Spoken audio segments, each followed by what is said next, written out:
le monde tourne. Direction la Birmanie, refusant de tirer sur leurs concitoyens. Les informations pullulent. Tout de suite, voici les informations. C'est le moment d'ouvrir la page internationale avec Ealichi Dorelas depuis Boston, Massachusetts.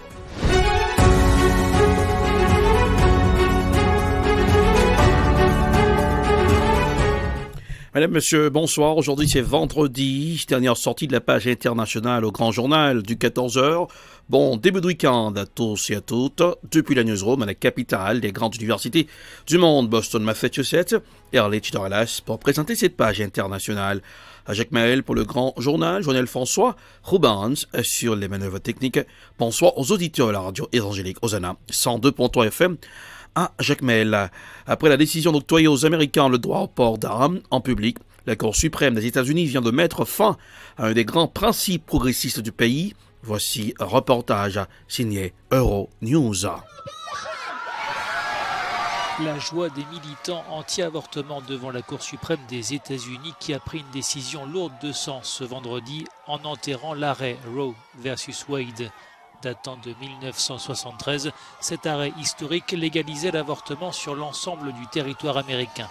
La très conservatrice Cour suprême a décidé d'y mettre un terme et de laisser chaque État décider d'autoriser ou non l'interruption volontaire de grossesse. Dans le camp démocrate, c'est la stupeur, même si la décision était attendue. La Cour suprême radicale éviscère les droits des Américaines et met en danger leur santé et leur sécurité. Mais le Congrès continuera d'agir pour surmonter cet extrémisme et protéger le peuple américain. De son côté, l'ex-président Barack Obama a accusé la Cour suprême d'avoir attaqué les libertés fondamentales de millions d'Américaines, alors que l'ex-vice-président républicain Mike Pence a salué une décision qui défend le caractère sacré de la vie. C'est sous le mandat de Donald Trump que 3 des 6 juges conservateurs signataires de l'arrêt avaient été nommés. Reste à voir aujourd'hui les conséquences à plus ou moins long terme. La moitié des États américains, principalement ceux du Sud et du Centre, connus pour leur électorat religieux et conservateur, pourraient aller dans le sens de la Cour suprême en décidant de bannir le droit à l'avortement. Ce vendredi déjà, le procureur général du Missouri a annoncé que l'État serait le premier à mettre fin à l'avortement aux États-Unis. Le Texas et la Louisiane pourraient suivre. Conséquence pour les femmes désirant avorter dans ces États, elles ne pourront plus être accueillies dans les cliniques spécialisées mais devront se procurer clandestinement des pilules abortives ou voyager dans d'autres États où les IVG resteront légales. Un processus coûteux. La décision de la Cour devrait d'abord pénaliser les femmes précaires, isolées, issues des minorités. Nous irons en Afghanistan. Plus de 1000 personnes sont mortes, plus de 1500 autres ont été blessées à cause d'un séisme de magnitude 6,1 qui a frappé mercredi l'est de l'Afghanistan. Voici un reportage signé CGTN News. Les responsables s'attendent à ce que le nombre de morts augmente alors que les opérations de recherche et de sauvetage se poursuivent. Les talibans ont lancé un appel à l'aide internationale. Le gouvernement dit avoir alloué plus d'1 million de dollars en fonds d'urgence pour les victimes de la catastrophe. Il était 2h du matin quand le tremblement de terre a commencé. On aurait dit qu'il y avait beaucoup de tonnerre et d'éclairs. Tout a été détruit. Nous avons reçu de l'aide et nous vivons maintenant sous une tente. Dans cette maison, 35 membres de la famille ont été martyrisés. Mes fils et mes petits-enfants font partie des victimes. En Tunisie, les magistrats entrent dans leur 3e semaine de grève. Ils dénoncent la décision du président Kais Saied de limoger certains de leurs confrères. Voici un reportage signé Africa News. Nouvelle journée de grève pour les magistrats en Tunisie. Devant le palais de justice de la capitale, ils dénoncent depuis plusieurs semaines la décision du président Kais Saied de limoger certains de leurs confrères. Évoquant des motifs de corruption ou encore d'outrage aux mœurs, il renforce son autorité sur le système judiciaire. Aujourd'hui, les magistrats se rassemblent pour la 3e journée de grève dans tous les tribunaux de la République, y compris les tribunaux administratifs et financiers, en plus de la grève ouverte dans tous les établissements judiciaires. Depuis hier, certains juges licenciés ont entamé une grève de la faim. Nous demandons le retrait du décret 35 qui est anticonstitutionnel car il n'accorde pas le droit fondamental de se défendre et met en péril l'indépendance du pouvoir judiciaire. Publié le 1er juin au journal officiel, le décret 35 a permis au président de la République tunisienne de révoquer 57 magistrats. Afin de trouver une solution à cette crise, une demande de rendez-vous avec le chef de l'État a été formulée par l'ensemble des corps de la magistrature. Aucune réponse n'a encore été formulée. La guerre continue en Ukraine, elle peine face à la poussée de l'armée russe.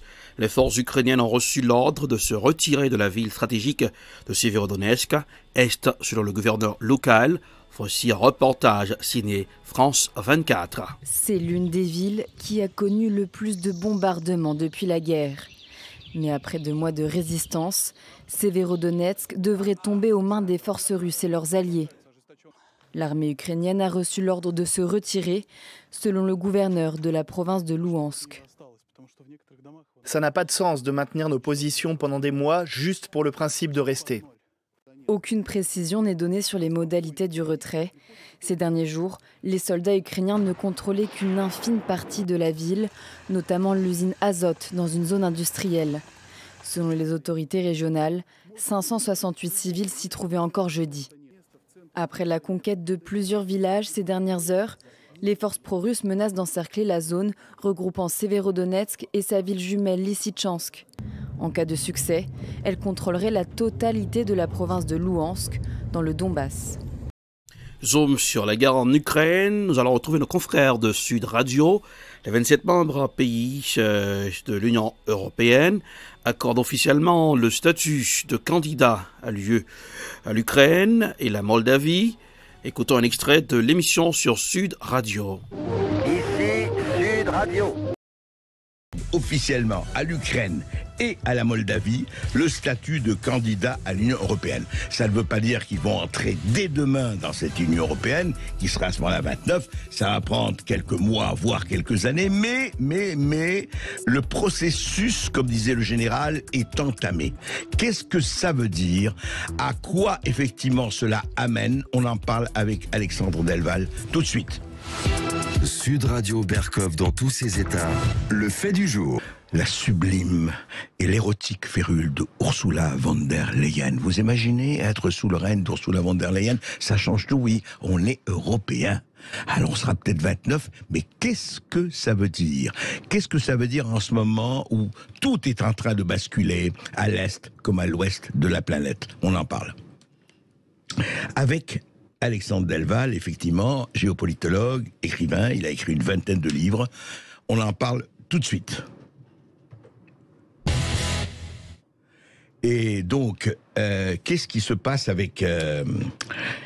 Alors, qu'est-ce qui s'est passé? Oui, excusez-moi, j'étais en train de me dire qu'il y avait une autre virgule. Alexandre Delval, qu'est-ce que ça veut dire, ça? Alors, l'Ukraine est admise donc à faire candidature, officiellement. Alors, ça veut dire qu'il y a 2 aspects. Le premier aspect, c'est l'émotion.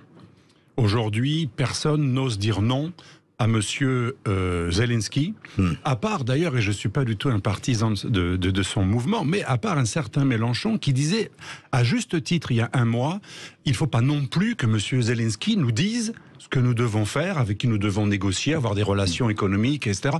Et je pense qu'il avait eu raison. Mais aujourd'hui, l'émotion fait que Zelensky est en direct avec un parlement d'un pays européen, il dit faites ci, personne n'ose dire non, tout le monde se lève. En direct avec le Sénat américain, en direct avec le monde entier. Et tout le monde à chaque fois fait la standing ovation, etc. Alors ça n'a rien de mal d'un point de vue moral, un peu une morale, bien sûr, c'est un pays agressé, il faut le défendre, etc.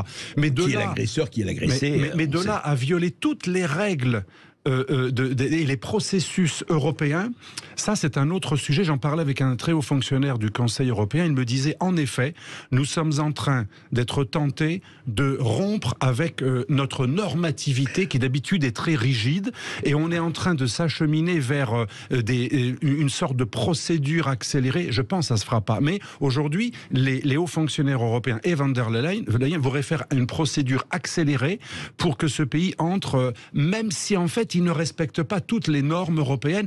Alors en quoi il viole les lois? Parce que vous avez dit qu'il est en train de violer toutes les lois. Premièrement, comme l'a dit la Commission européenne elle-même, le statut des minorités. Les minorités hongroises, et ne parlons pas des Russes, sont maltraitées, et quoi que l'on pense des Russes, il faut distinguer les russophones et les Russes de Russie, enfin le gouvernement. Ouais. Bien entendu, l'état de droit en général, la corruption, Transparency International et la Commission européenne ont dit que c'était un des pays les plus corrompus. Et les Pandora Papers avec Zelensky. Absolument, un des pays les plus corrompus au monde, a commencé d'ailleurs effectivement par son président. Alors certes, il ne faut pas taper sur l'ambulance. C'est un pays agressé, on le comprend. Mais tout de même avec un président corrompu. Et avec des oligarques qui l'ont mis au pouvoir, des oligarques qui financent un certain nombre de partis politiques depuis le début. Toute l'opposition russe qui a été complètement muselée récemment et son chef emprisonné.